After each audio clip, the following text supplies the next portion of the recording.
أشعل النجم البرتغالي لاعب النصر السعودي كريستيانو رونالدو المواقع والأوساط الرياضية بعدما أكد على أهمية وقوة دوري روشن بالمقارنة مع الدوريات الأوروبية.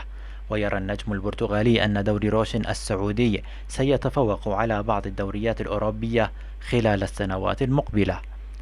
وقال رونالدو خلال تصريحات صحفية عقب خسارة النصر الودية ضد سيلتا فيغو ب5 أهداف نظيفة في عام واحد: سيأتي المزيد والمزيد من أفضل لاعبي العالم إلى السعودية.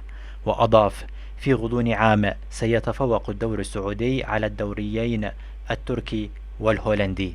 ورد رونالدو على تصريحات ألكسندر تشيفرين رئيس الويفا التي أكد فيها سابقا أن الدوري السعودي يركز على استقطاب النجوم بآخر فترات مسيرتهم. وقال النجم البرتغالي: الأمر ليس مثل ما قال رئيس الاتحاد الأوروبي، أتى أفضل اللاعبين ومنهم الشباب غوتا وروبن نيفيز.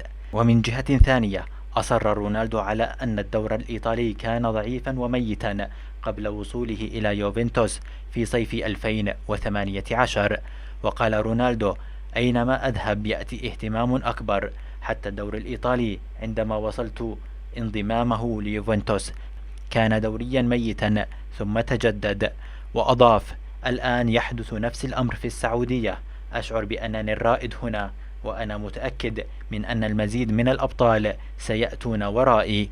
وتابع: أعتقد أن الدوريات الأوروبية فقدت الكثير من الجودة، الدوري الوحيد الذي ما زال متفوقا بالنسبة لي على الآخرين هو البريمير ليج.